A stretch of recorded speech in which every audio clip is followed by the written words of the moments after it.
Olá pessoal, sejam bem-vindos a mais um vídeo da comunidade Leonardo Ferreira Design.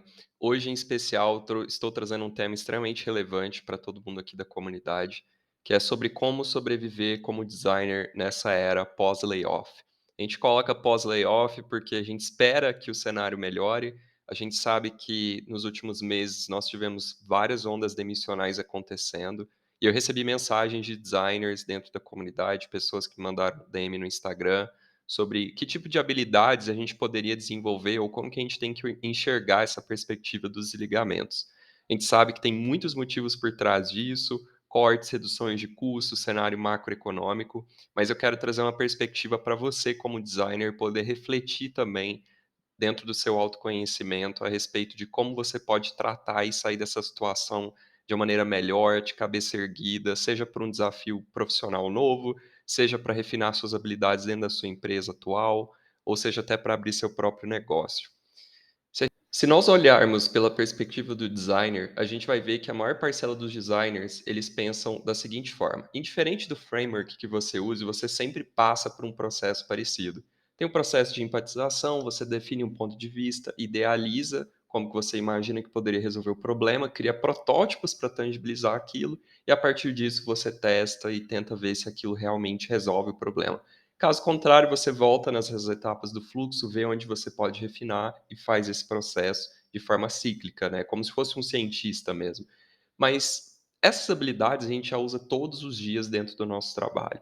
Mas se eu te contar que existem outras habilidades que fogem das habilidades técnicas ou suplementam e complementam as habilidades técnicas e que podem te levar a ser uma pessoa a se destacar dentro da sua empresa.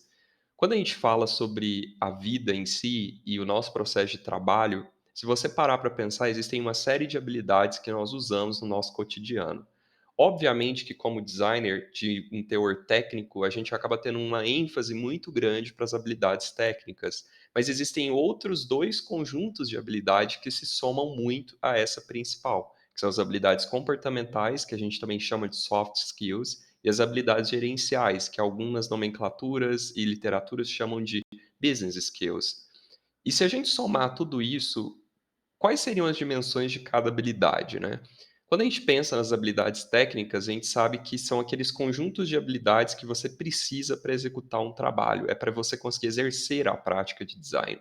Eu trouxe alguns exemplos, né? Você fazer a parte de research, discovery, você entender sua parte de UI design, visual design, conseguir fazer os protótipos, tangibilizar os componentes, pensar na interação, ver se o fluxo da jornada está legal.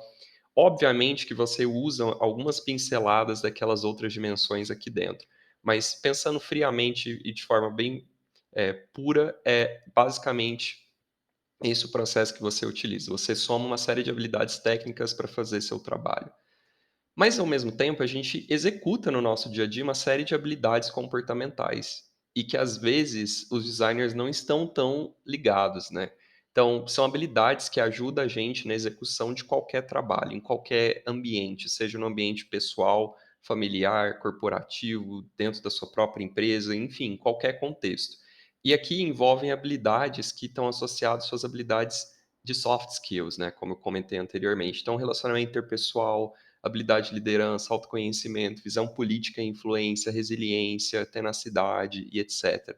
São coisas que estão mais associadas ao seu ser, a como você se porta, como as pessoas te percebem, como você é percebido. E isso tudo influencia muito o jogo do seu trabalho. E ao mesmo tempo, a gente tem as habilidades gerenciais, como eu comentei anteriormente, que são essas habilidades que ajudam você na conquista da eficiência, da performance, do resultado dentro do negócio, que busca conectar você ao máximo com a visão daquilo que precisa ser resolvido e entregue, mais do que só estreitamente a visão de design. Então, você entender das métricas de negócio, ter uma visão corporativa, conseguir se planejar, se organizar e ter uma visão de planejamento em cima das coisas que você pretende alcançar e entregar para a organização, refletem as habilidades gerenciais. Além dos indicadores de desempenho que você pode construir, entender o alinhamento da estratégia do seu time com a estratégia do negócio e dos outros times da empresa, você ter um conhecimento muito intrínseco e muito profundo do mercado e daquele negócio que você está trabalhando e conseguir tangibilizar tudo isso dentro do seu dia a dia. Então, se a gente for parar para pensar, Essas competências, elas geralmente são divididas em camadas técnicas, comportamentais e gerenciais, técnicas, conhecimento, saber teórico, saber fazer, o comportamental, atitudinal e o gerencial poderia ser uma soma dessas coisas, né, que envolve o negócio, envolve as habilidades de você conseguir orquestrar isso da melhor forma. E tudo isso vai ajudar você a ser um profissional mais completo, não só para o trabalho, para a era pós-layoff, mas para a vida. Na realidade, o que a gente precisa nesse momento, e aí fica aqui a primeira dica da comunidade, é aumentar o contraste. A gente precisa reduzir um pouco o contraste nas habilidades técnicas e começar a trabalhar mais esse gerencial, esse comportamental, porque é onde você vai se destacar, é onde você vai ser percebido e você vai ser um vetor de entrega de resultado para as organizações. Quando a gente fala de habilidades técnicas, não é que a gente tem que tirar o foco de aprender a parte técnica do design, ela é supra e super importante, né. Mas não só isso, você já pensou que você poderia aprender habilidades financeiras, habilidades de negociação, habilidades de psicologia comportamental, que envolve tanto design, gerenciamento, todas essas, macro habilidades, elas vão te ajudar a ser um profissional mais completo e ser percebido de uma maneira melhor dentro das organizações. E não só pela sua liderança, assim como você já pode ser um líder, que desenvolve essas habilidades continuamente, mas é importante que a gente consiga contrastar onde você sente que o gap é maior. E aí, no final, você não é uma ou outra característica, você é uma soma das partes. Todos nós temos habilidades comportamentais, técnicas e gerenciais, mas talvez algumas dentro do seu escopo ali de trabalho, de como você é percebido, estão ficando defasadas, e é onde a gente precisa contrastar essas dimensões um pouco melhor. Principalmente quando a gente fala de habilidades comportamentais e gerenciais, onde o cotidiano, o dia a dia, o mundo, as exigências, as responsabilidades, a cobrança, ela é tão grande, né, tão acelerada, e isso realmente faz a diferença para sua equipe, para os seus pares, para os seus gestores e todos os membros da empresa, né. Então, para a gente finalizar, eu queria deixar, além desses pontos, o que que eu enxergo que vai fazer um designer conseguir vencer nessa era pós-layoff. Na minha humilde visão, os designers dessa era pós-layoff, eles vão ter alguns ingredientes. Isso não é fórmula, isso é basicamente percepção de vivência do meu dia a dia, conversando com outros líderes, vendo como o mercado está se comportando. Participei do Web Summit o ano passado em Lisboa e a gente trouxe muitos insumos do que a gente aprendeu lá e alguns deles já estão aqui embutidos. Então, além de todas essas habilidades que a gente comentou, primeiro, usar AI. A gente sabe que AI virou um bump, né? Fez um hype gigantesco nos últimos meses, principalmente depois do ChatGPT, Midjourney e outras ferramentas. Mas aqui a gente está falando basicamente de você conseguir usar AI de uma forma efetiva e não de uma forma conceitual. A gente tem muita coisa boa, tem muito, desculpe o termo, né, lixo também na internet, mas o mais importante é como que você consegue usar a AI ao seu favor, fazer seus prompts, trabalhar melhor o processo de pesquisa, otimizar o seu tempo, automatizar alguns processos que você hoje não consegue fazer com a melhor experiência e exatidão possível. Tem serviços dentro do Figma, por exemplo, tem serviços para a parte de tomada de decisão, tem muitas soluções que podem ajudar a otimizar o seu tempo. Então, stay updated.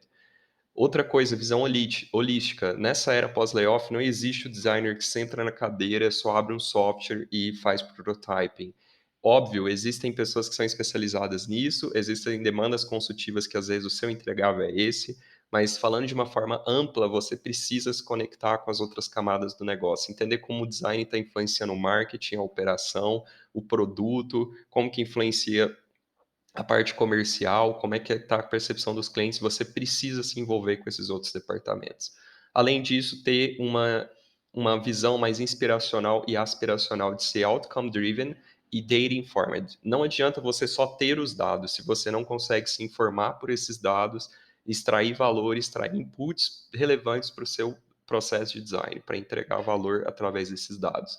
E ser outcome driven quer dizer que você usa o dado para tomada de decisão em si a respeito do valor que você quer entregar para o negócio e não só pela tarefa que você precisa executar. Eu não olho o dado só para me informar, eu olho o dado para conseguir criar a melhor solução de design para chegar naquele resultado de negócio.